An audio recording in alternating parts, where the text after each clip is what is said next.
Puji syukur kita kepada Allah Subhanahu wa taala atas limpahan nikmat yang kita terima. Nikmat Islam itu yang paling utama yang harus senantiasa kita jaga dengan takwa, dan takwa yang terbaik adalah ilmu Allah dari Allah, dan dari Allah adalah ilmu, dan ilmu Allah yang terbaik adalah Quran dan dijelaskan dengan menggunakan sunnah Nabi SAW.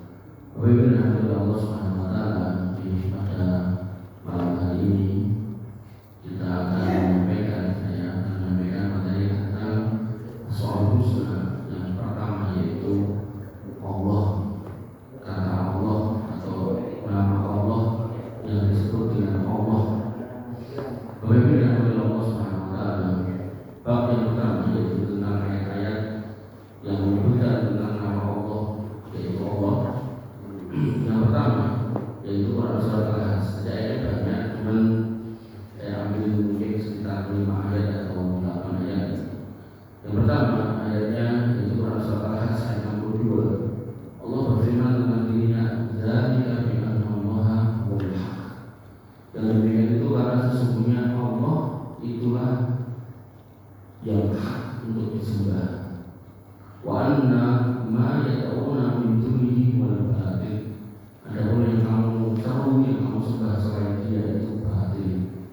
Di sini Imam Ibnu Katsir mengatakan, Allahummal ma'bud al-haqqu la ilaha illa hu. Yang berhak untuk kamu sembah itulah Allah, dan tidak ada yang berhak selain Dia. Makanya ketika kita bersyahadat la ilaha illallah, di situ ada 2 rukun, yaitu kita menolak sesembahan selain Allah dan kita tetapkan sesembahan itu hanya Allah. Makanya musim-musim kayak gini itu tempat-tempat yang dikeramatkan, terus sekitar ini belum fokus rapi. Nah, karena mereka tidak paham tentang la ilaha illallah. Mereka tahunya, aku sholat tapi di sholat bidit bisa minta pesugihan. Tapi ketika seorang muslim sudah bersyahadat la ilaha illallah, dia harus ingkari sesembahan selain Allah. Dia harus minta hanya kepada Allah, dia harus bersandar hanya kepada Allah. Makanya yang namanya Abu Thalib Nabi SAW itu hanya mengucapkan la ilaha illallah saja tidak mau. Padahal kalau dia mengucapkan la ilaha illallah, aku yakin dia muslim dan berhak mendapatkan doa Nabi SAW. Tapi tidak mau. Kenapa? Karena ketika mengucapkan itu dia sadar betul dia harus mengingkari sesembahan selain Allah. Makanya orang muslim harus memposisikan Allah sebagai satu-satunya yang disembah. Kemudian yang kedua, Allah adalah nama yang mencakup semua kesempurnaan. Al-Isra ayat 110, Qulillah Awlidur Rahman Iyyama ta'buduna fa'alul asma'ul husna. Katakanlah sesungguhnya Allah atau sembah Rahman. Jadi kita diminta untuk memanggil Rabb kita dengan nama Allah, atau kalau mau diganti bisa dengan Ar-Rahman. Ayyama ta'buduna fa'alul asma'ul husna. Dengan nama yang merasa kalian seru, maka dia punya nama yang lain, yaitu nama-nama Asma'ul Husna. Nah, apa yang dinamakan Allah Subhanahu wa taala? Sehingga terkait dengan ayat ini Imam At-Tabari mengatakan Ismullah jami'un li jami'is sifat. Penyebutan nama Rabb kita dengan Allah itu menghimpun seluruh kesempurnaan dari sifat-sifat Allah. Jadi Allah dengan semua kesempurnaannya itu terangkum dalam nama Allah. Jika ayat manusia itu ada nama yang paling depannya atau mungkin nama yang paling besarnya, dan nanti ada nama ikutannya. Jadi apa? Fulan, tulis apa? Fulan, bla. Maka nama Allah yang paling agung itu Allah itu. Sehingga seorang muslim harus senang menyebut nama Allah. Kemudian pada ayat yang ketiga, Allah menyebutkan dalam surah Al-Baqarah 193, wa ilahukum ilahun wahid la ilaha illa huwa ar-rahmanur rahim. Dan ilahmu adalah ilah yang satu, tidak ada ilah yang berhak disembah selain Dia, Dialah Ar-Rahman Ar-Rahim. Nah, Allah menyebut dirinya dengan Ar-Rahman Ar-Rahim. Imam Al-Qurtubi mengatakan hadhihi a'dhamu ayatin fi tauhidil uluhiyah. Inilah ayat yang paling agung dalam masalah tauhid terkait dengan uluhiyah, menyembah kepada Allah, di mana Allah pastikan tidak ada ilah yang boleh disembah selain Dia. Sehingga ketika kita sehari 17 kali mengatakan atau melafalkan di dalam sholat surah Al-Fatihah, iya na'budu wa iyyaka nasta'in, hanya kepada Allah kami menyembah, rukuk, sujud, berdoa, maka wa iyyaka nasta'in, dan hanya kepada Allah kami minta tolong. Maka tidak boleh kemudian seorang muslim itu sudah benar sholatnya kepada Allah, ada masalah lagi dukun, tidak benar. Sudah benar dia di masjid berdoa kepada Allah, begitu dikasih tahu temannya, pengen nggak suke dan gunung Kemukus tidak berlakukan, atau gunung-gunung yang lain, atau gunung Kawi, atau kemudian pengen mari, atau pengen duit datangi tempat-tempat yang berbau-bau kesyirikan, maka itu tidak dibenarkan dalam agama, salah. Kemudian ayat yang keempat disebutkan pada surat Toha ayat 8, Allah la ilaha illahu lahul asmaul husna. Allah tidak ada sesembahan, tidak ada sembah selain Dia, miliknya lah semua nama-nama yang indah. Sehingga Allah ini sebagai nama yang paling agung, nah Allah punya nama-nama yang indah. Itu yang kita tahunya adalah 99 asmaul husna.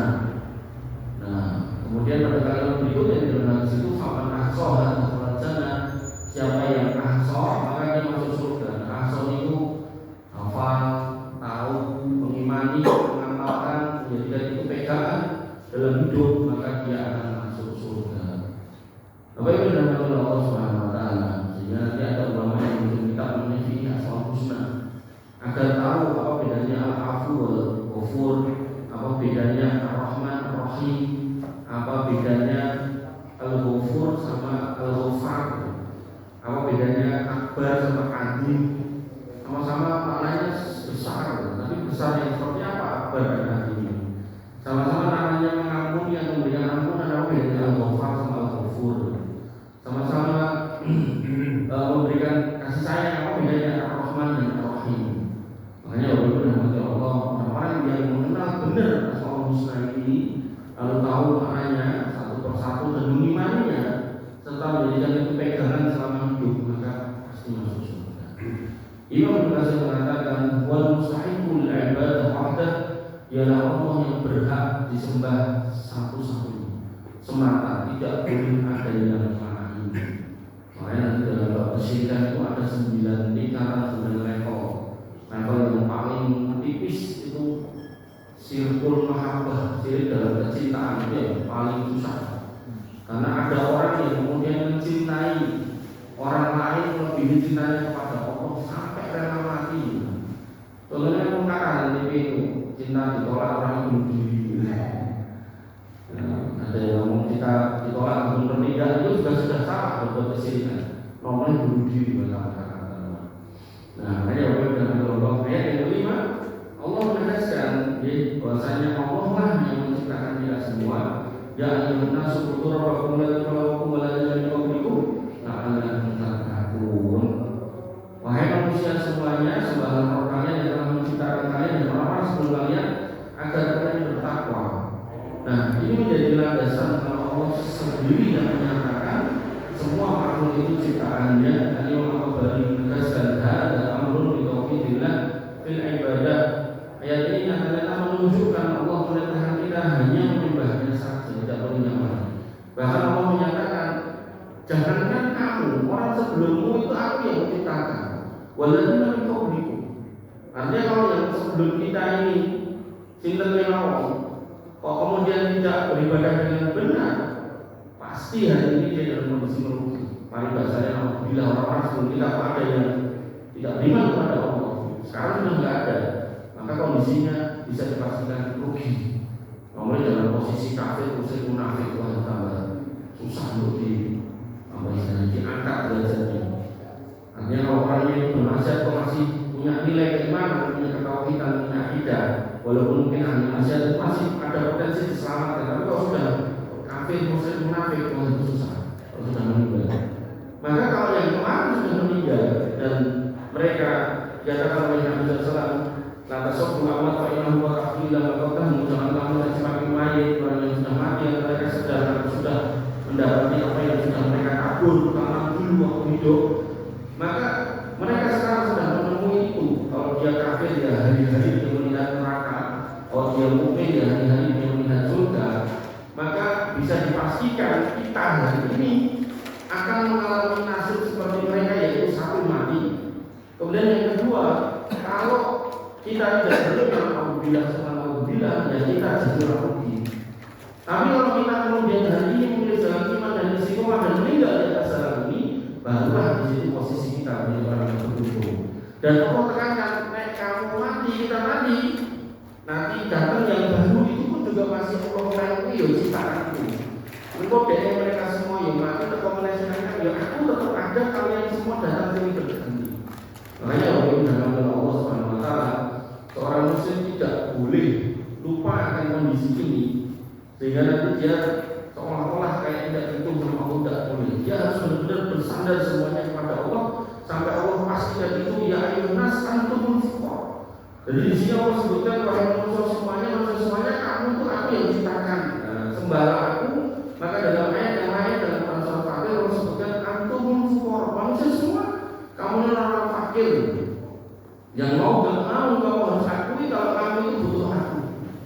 Makanya kalau orang dulu tadi gak beriman maka gagal. Nah orang sekarang ya kita jangan sampai menjadi orang yang gagal. Ala tunakilun, agar kita mau berpikir merenung. Kemudian Allah Subhanahu Wa Taala. Kemudian ayat yang ke-6 Allah menyebutkan laisa kamu sendiri wa sahabul basir.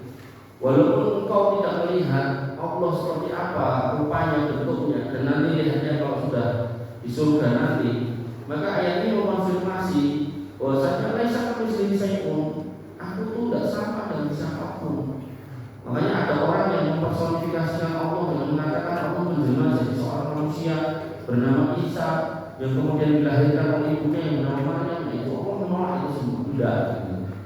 Ada orang yang kemudian mengatakan Tuhan turun menjelma menjadi si ini si itu juga Allah tolak. Tidak ada. Tidak ada yang bisa menyerupai Allah Subhanahu Wa Taala. Jangankan Allah. Dalam sebuah hadis dikatakan kalau ada orang mimpi ketemu Nabi, maka besar kemungkinan mimpinya itu benar karena setan jin tidak bisa melupakan diri dari atau menjadi bentuk Nabi. Cuman ini dengan ketika ketemu orang yang mengaku mimpi ketemu Nabi, itu perlu dikonfirmasi nabinya seperti apa, dawuhnya apa. Karena dawuh dalam mimpi tidak boleh bertentangan dengan dawuh dalam dalil, tidak boleh bertentangan. Nanti ada orang itu menamakan dirinya Sultanul Aulia, wali itu rajanya para wali. Dia sendiri mengangkat dirinya. Nah, kalau tak ngerti kenapa dengan mengangkat dirinya seperti itu, kata dia, aku mimpi ketemu Nabi. Nah, terus kalau tak ngerti ya Nabi yang dengan lihat seperti apa, kata dia, aku orang berpikun. Nah, aku pas ketemu aku mundur. Nah, terus kemudian ningali pasurnya itu pripun, tetapi kalian mundur. Nah, terus pripun kita mau verifikasi yang dengan ketemu itu Nabi beneran. Yo Nabi udah ngomong Nabi. Nek ngoten kan jangan ngaku jimi itu. Tapi nek sudah bentuknya adalah Nabi, nah itu tidak bisa ditiru. Nah, padahal saya berharap dia menjelaskan Nabi yang dilihat seperti apa. Nek Nabi yang dilihat ngomong pesek, kulitnya ireng, terus apa lah dengan ciri-ciri kita dalam. Maka ya, ngapunten itu salah Nabi, salah Rasul, salah Nabi Muhammad. Nabi Muhammad itu dia Arab, mukanya begini, badannya begitu, rambutnya begini, itu enten penjelasannya dan harus sama. Makanya nanti ada orang yang mimpi ketemu Nabi ini ngasihnya buatan Nabi, mau ngaku Nabi itu satu. Tapi nek memang saya sudah Nabi dan tidak bisa ditiru oleh syaitan. Semakin rugi ketika kita mimpi ketemu bapak kita dalam mimpi. Jadi harus jeli gitu. Apa yang dijauh di situ? Adalah putranya pun sepuh atas imam. Boleh kok tidak cemani Pak yang malam sepatu kue. Nah, kalau dia budi Pak, ya jadi kan dulu kuburan tapi galen. Nah, yang itu ya perlu diverifikasi, perlu dilihat. Kadang dalam mimpi itu orang yang kita kenal itu punya penampakan yang berbeda, mungkin telinganya beda, mungkin nomornya tangannya beda. Nah, kalau sudah beda, itu sudah jadi jin yang menyerupakan. Makanya mimpi itu ada 3. 1, hembusan jiwa, tangan-tangannya jiwa. Pengen punya mobil tapi tidak punya duit, dan mimpi. Ke bawah mimpi. Kemudian yang kedua, takfif minas syaitan, takut syaitan muncul di mimpi, pemerintahan hal-hal yang tidak benar. Nah, itu banyak orang yang kayak gini. Nah, yang ketiga ini busra minallah. Nah, busra minallah inilah yang paling baik. Busra minallah itu kabar gembira dari Allah. Misal kita mimpi ada suatu taman yang indah, ada sungai-sungai yang mengalir, ada buah-buahan banyak, kemudian semua indah, wangi, harum gitu kan. Nah, berarti kita mimpi insya Allah masuk surga gitu kan. Kayak gitu. Tapi nek mimpi kok belok geni, kebul-kebul. Berarti di situ kita harus hati-hati, jangan amalia kita perlu dikoreksi, kita perlu perbaikan. Makanya Bapak Ibu dirahmati Allah Subhanahu wa taala, ini Aisyah Kamsi saya umum Sami University. Imam Al-Bawawi mengatakan fi nafyun at-tasbihi wal isbatul kamal. Ayat ini merupakan penetapan kalau Allah itu yang maha sempurna, tidak sama dengan siapa. Nah, itu ayat-ayatnya ada 6. Kemudian hadis-hadisnya disebutkan hadis yang pertama tentang hak Allah atas hamba. Mu'ad bin Jabal pernah memuji Nabi SAW, dan kemudian Mu'ad bertanya, ketika Nabi SAW, ya Mu'ad, ada 5 hak Allah pada ibadah. Wahai Mu'ad, kamu tahu nggak apa hak Allah buat seorang hamba? Kemudian Mu'ad menjawab, Allah wa Rasulullah, Allah dan Rasulnya yang lebih tahu. Kalau Nabi mengatakan hak Allah pada ibadah, antak butuhu wa la tusyriku bihi syai'an. Haknya Allah dari seorang hamba, Allah punya hak dari kita, yaitu diibadahi dan tidak disebut. Nah, yang menarik pada tema kita malam hari ini yaitu mengenal Allah dengan nama Allah. Di sini Allah yang Nabi bertanya, Maha Allah. Jadi Nabi mengenalkan Tuhan kita, Rabb kita yaitu Allah. Apa hak Allah? Dan itu sudah bisa dipahami. Jadi tidak bisa kemudian kita sebut dengan nama-nama yang lain selain Asmaul Husna. Makanya ada orang yang kemudian mengatakan ibarat roda Tuhan itu di tengah porosnya. Lalu ada orang Islam yang Allah, orang yang ini begitu, agama ini begitu. Nah, ini tidak bisa dibenarkan ya, menurut akidah Islam. Karena kita ya Tuhan kita itu Allah, namanya Allah, dan kita tidak boleh menyebut dengan nama yang lain. Imam An-Nawawi mengatakan fihi anna a'dhamma huquqillah tauhiduhu fil ibadah. Ayat ini menegaskan, di sini menegaskan haknya Allah yang sangat besar, yaitu disembah, diibadahi oleh hambanya, tidak boleh diduakan. Kemudian kalimat yang berikutnya adalah hadis berikutnya, yaitu dari Ibnu Abdullah bin Umar radhiyallahu anhu, Nabi SAW bersabda, dunia Islam ala khamsin, Islam itu ditegakkan atas 5 hal yang dikatakan di hukum Islam. Yang pertama, syahadatu alla ilaha illallah, mempersaksikan bahwa tidak ada ilah yang berhak disembah illallah selain Allah. Maka disebutkan oleh Imam Rajab Al-Hambali tentang hadis ini, makna la ilaha illallah nafyul ibadah amma siwallah wa isbatuha lillahi wahdahu, yaitu kita tolak sesembahan selain Allah. Dan ini untuk kita ya, jadi orang lain pilih apa yang mereka pilih terserah, aku dihukum aja. Tapi kita, buat kita, akidah kita, keluarga kita, diri kita, maka kita tolak. Enggak, saya tidak akan sujud pada pohon, saya tidak akan takut sama jin, setan, saya tidak akan kemudian menghamba kepada Wiroro Kidul, kepada video viral, buat saja laut terus ngomong belalang sama Allah itu dikasih istidrak. Awalnya ini berubah bentuk jadi kayak sosok wanita. Wah, mereka saling heboh. Niku Wiroro Kidul menampakkan diri, udah guys. Padahal yang mengawan gitu. Dan itu benar-benar istidrak luar biasa mereka. Jadi benar-benar, makanya benar kalau orang-orang itu mengatakan ketika ada kegiatan-kegiatan yang berbau kesirikan jangan hadir. Katakan niatnya piknik jangan, karena niatnya itu. Karena itu yang membuat saya percaya itu bahaya, benar-benar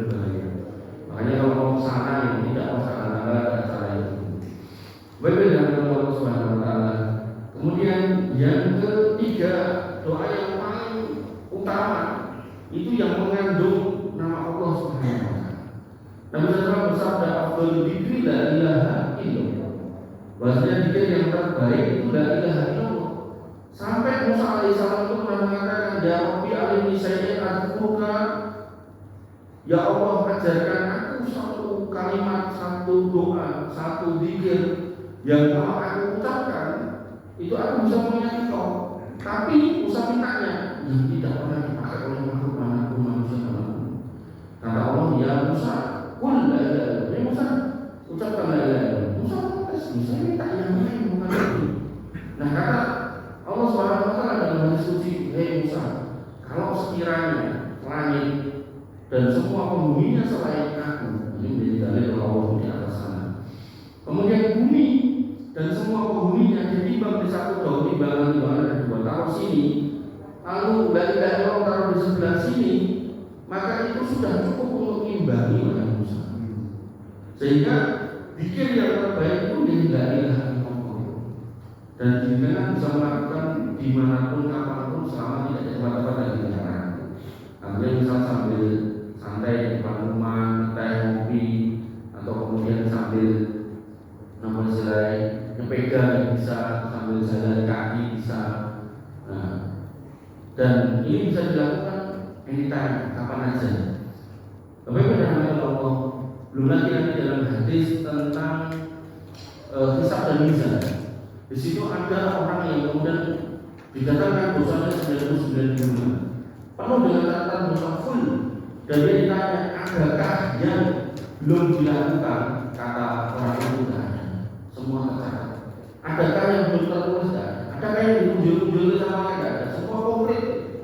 Berarti kamu mengakui semua ini? Ya, dia tidak mengingkari semua ini, dan dia pun sudah ibaratnya sudah tidak disapa. Tapi kemudian Allah katakan, "Nah, kamu akan diampuni." Dan kemudian Allah keluarkan satu kartu tertulis la ilaha illallah, dan dosanya yang banyak itu ditimbang, kemudian ditaruh kalimat la ilaha illallah, tetap dosanya ini menjadi kalah berat daripada la ilaha illallah. Makanya bagaimana Allah Subhanahu wa taala ada sini diterjemahkan atau dijelaskan oleh Imam Qurtubi yang berkata, "Di annaha tatadammanu tauhidullah fil uluhiyah." Karena kalimat ini mengandung tauhid kepada Allah yang sangat besar, itu terkait penyembahan itu hanya kepada Allah, maka seorang muslim tidak boleh meninggalkan kalimat tauhid la ilaha illallah. Kemudian yang keempat, Allah tidak menerima amal yang tercampur dengan kesyirikan. Nah, sehingga yang menunjukkan bahwasanya Allah itu menjadi satu-satunya tujuan ibadah.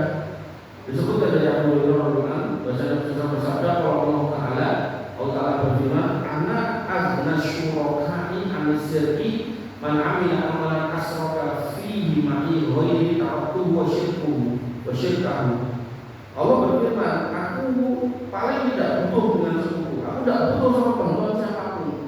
Kayaknya tak perlu ada sinema-sinemanya, aku tidak perlu, tidak ada. Saya butuh si asik tidak ada."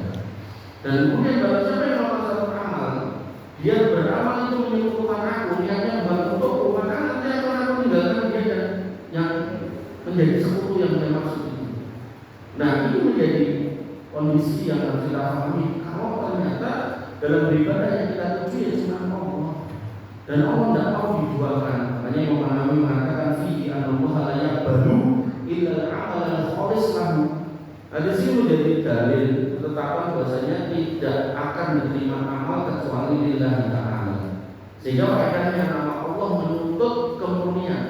Jadi kita menyebut nama Allah, maka semua bentuk ibadah hanya kepada Allah. Ketika kita mengatakan Allah, maka semua bentuk kebaikan tujuannya adalah mengharap ridho dan pahala Allah Subhanahu wa taala. Nah, orang yang kemudian melakukan kebaikan berharap pahala dari sisi Allah, tapi juga berharap pujian manusia, maka amalnya ditolaknya, kemudian kita sebut dengan syirik kecil atau ringan. Nah, kemudian yang kelima, Allah Subhanahu wa taala. Ada sebuah hadis yang menarik disebutkan bahwasanya dari Anas bin Malik radhiyallahu anhu bahwasanya Rasulullah bersabda, "Sami rajulan yaqulu," aku mendengar seorang laki-laki berdoa, Allahumma inni as'aluka bi annaka anta Allah la ilaha illa anta. Ya Allah, aku memohon kepada Engkau bi annaka, bahwasanya Engkau, sesungguhnya Engkau, anta Allah, itu benar-benar adalah Allah. La ilaha illa anta, tidak ada ilah yang bersembah selain Engkau. Kemudian dia puji Allah panjang. Kemudian terakhir dia mengatakan, Nabi Muhammad sabda, laqad Allah bismihil a'dham. Ini orang sudah menyebutkan Allah dengan nama yang paling besar, pujian yang panjang. Nanti dalam hadis tentang minta tebus, minta lunas hutang, itu berdoa yang memuji panjang lagi. Kalau terakhir, Allahumma bidaini, ya Allah lunaskan hutangku.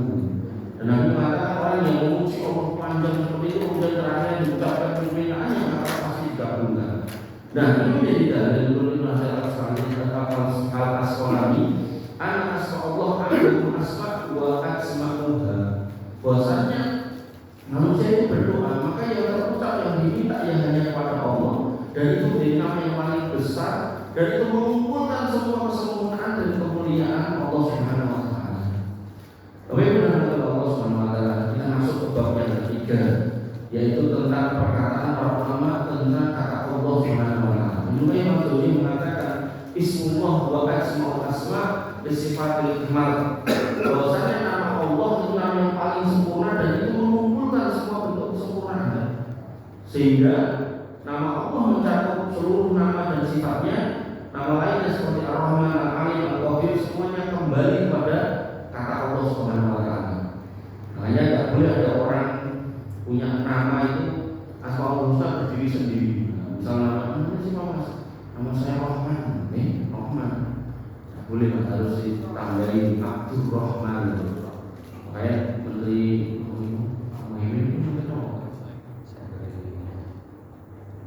supaya Muhyiddin Iskandar kemungkinan keluar sirai rumah rakyat. Nah, ini dulu tidak salah namanya di Muhyiddin Pak. Nah, mungkin karena dikasih tahu sama orang kiai ya, jadi Abdul Muhyiddin kan.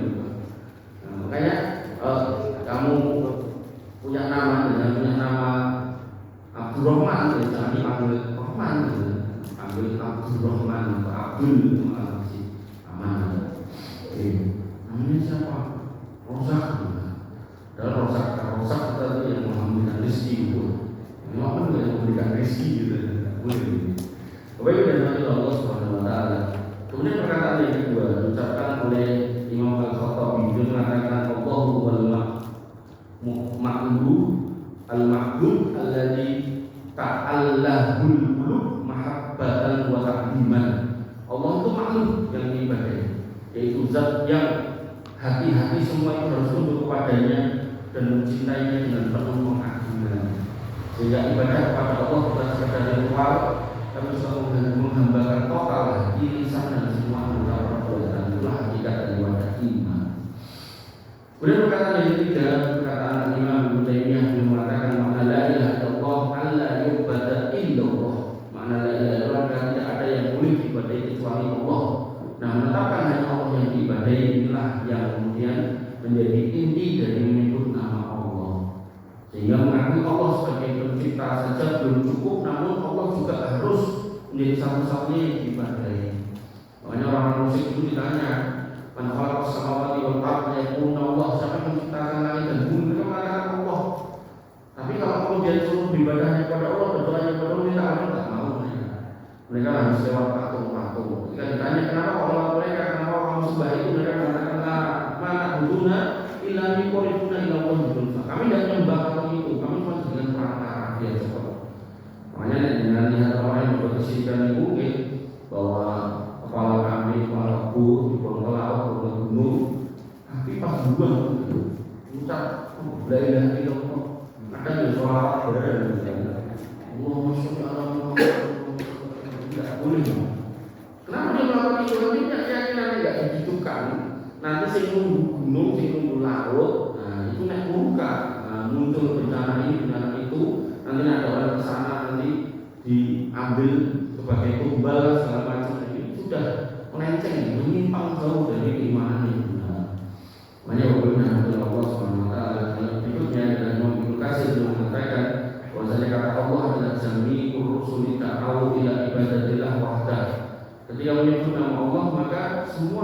justru mengajak pada penyembahan kepada Allah itu sendiri dan tidak kepada yang lain. Dengan nama Allah itu adalah poros bagi semua dakwah para nabi, bukan sekedar nama tetapi misi dari tauhid. Dan itu orang Yahudi bingung untuk nama Tuhan. Nanti ada yang menyebutnya Adonai, ada yang menyebutnya Jehovah, ada yang menyebutnya Yahweh. Dan ini bukan bagian dari Asmaul Husna. Nanti ini lebih kepada memang mereka sendiri bingung menyebut nama Allah Subhanahu Wa Taala. Makanya bagaimana Allah beruntung kita ada dalam posisi seperti itu. Dan ketika kita menyebut nama Allah dengan nama yang lain itu jelas Asmaul Husna sebagai koridornya. Jadi kita tidak boleh menyebut nama Allah dengan misalnya ada sebagian orang menyebut Sang Hyang ini, tidak boleh. Makanya kalau kita mengucapkan salam sing campur-campur ini, Waalaikumsalam salam kebajikan atau salam salam ini masih salam gitu, tapi yang sudah salahnya itu nama budaya. Nama budaya itu artinya terpujilah nama-nama Buddha. Terus habis itu ada kalimat Om Swastiastu, semoga keselamatan itu datang dari Sang Hyang Widiwasa. Itu tidak boleh, karena ya kita punya keyakinan keselamatan datang dari Allah satu. Kemudian terkait dengan nama-nama Buddha, ya kita memuji Allah dan nama-namanya, bukan nama Buddha. Makanya kalau kita berkumpul, mayoritas orang Islam itu mengucapkan salam, assalamualaikum warahmatullahi wabarakatuh. Kok bisa itu ada orang muslim? Tidak apa-apa, kita anggap itu sebagai satu unsur yang tidak menariknya besar. Tapi begitu mayoritas muslim sudah mengucapkan selamat pagi, selamat siang, tidak perlu dicampur-campur. Makanya yang memimpin azan Allah yang ini tipis nih. Kayaknya cuma ucapan tapi maka Allah berat dengan saya bukan apa-apa. Nah, kemudian yang kelima disebutkan oleh Imam Malik. Imam Malik mengatakan Allah maklum, Allah itu diketahui, memang profil itu Allah. Wal kaifiyatu majhul. Tapi kemudian kalau ditanya Allah itu seperti apa dalam artian fisiknya, kita tidak ada yang pernah ketemu, tidak ada yang pernah lihat. Makanya kalau ada orang yang mengaku ketemu Allah, nah itu jelas keliru, jelas dusta. Dalilnya apa? Nabi mengatakan, innakum satarawna rabbakum yaumil qiyamah. Kamu ketemu Allah sabar, karena ketemunya hari kiamat. Kama tarawna al-qamar fi lailatul badr, sebagaimana kamu lihat bulan di saat bulan purnama, seperti itulah kamu akan melihat Allah. Tidak berdesak-desakan karena Allah besar. Dan itu hanya akan dilihat nanti kalau sudah hari kiamat. Hari kiamat itu berarti bahwa kita mati dulu, kemudian kiamat dibangkitkan, kemudian ada hisab mizan, ada telaga, ada sirat, masuk surga. Setelah masuk surga Allah kasih semua kenikmatan, begitu sudah maka Allah kasih ridhonya, baru kemudian semua dikeluarkan dari tempatnya masing-masing. Ini sementara, dalam rangka untuk diberi kenikmatan yang lebih, yaitu melihat Allah. Sehingga nanti orang-orang kafir innahum lamahjubun, mereka terhijab, tidak boleh atau tidak bisa melihat Allah. Yang bisa melihat Allah hanya orang-orang yang beriman. Nah, kalau sekarang ada orang ini mati musik mau rasa bar langsung aku ketemu Allah si suami. Bahkan ada tahu-tahu biasanya kalau Idul Fitri Ramadan itu aku nelpon Gusti Allah lah sing yo bambang. Iku mati pakan itu kampung atau pindah kampung itu yang baik itu. Nanti kalau penasaran tapi ini kayak ngomong soalnya ngomong. Nanti kasih yang tambah-tambah ya aku punya pikir wirid yang kalau dia mengucapkan wirid itu Allah mencari dia. Nanti kalau tekoin aku jajari bang, kamu kok aneh kok tak ajari, aku coba bingung boleh aku kok kue. Ini mana pelecehan juga. Itu benar-benar terus dan itu orang-orang sepuh juga. Makanya kalau lu naik yang itu rusak ya, pun sepuh malah lencong ini aduh gitu. Bapak udah ngomong Allah Subhanahu Wa Taala. Kemudian perkataannya ini. Disebutkan oleh Saudara Bibian, innamal ikhlasu ayyakuna amal lillah. Dia mengatakan kalau kamu sudah sebut nama Allah, maka ya semua amal itu harus diikhlaskan kepada Allah. Tujuannya itu Allah, bukan yang lain. Sehingga nama Allah itu menafikan semua bentuk tujuan selain Dia. Dan kemudian ucapan yang ketujuh diucapkan oleh Imam Ibnu Rajab Al-Hambali yang mengatakan Abdul Gunung ma nafa tauhid lillah tauhid Allah fil uluhiyah. Dosa terbesar dan hanya orang itu tidak kenal Tuhannya dan menyelisih dalam mengibadahinya, dalam menyembahnya, yaitu soal uluhiyahnya. Jadi sudah tahu Tuhannya Allah, pendonga tempat lain. Nah inilah kegagalan terbesar. Dan ini jangankan Allah, kita sebagai manusia, ketika kita punya pasangan kemudian kita kok punya kecenderungan kepada orang lain, itu pasangan kita akan marah. Makanya seorang muslim harus paham, kita sebagai manusia saja tidak ingin dikhianati, dilukai gitu kan. Maka ya kita sebagai hamba Allah harus lebih daripada itu, harus lebih setia kepada Allah SWT. Sehingga kesimpulannya, nama Allah adalah nama yang paling agung, nama yang mengumpulkan semua sifat kesempurnaan, nama yang menuntut penyembahan hanya kepadanya, nama yang menjadi poros semua dakwah para nabi, dan mengenal nama Allah dengan benar akan melahirkan ibadah yang ikhlas, menolak semua bentuk kesyirikan, memberikan ketundukan total hanya kepada Allah dan syariatnya, dan berusaha dengan keras untuk hanya mencintainya. Walidin azani Allah wa iyyakum. Mungkin ini yang bisa saya sampaikan, memperkenalkan Allah Subhanahu wa taala sebagai bentuk rangkaian ma'rifatullah, di mana orang yang mengenal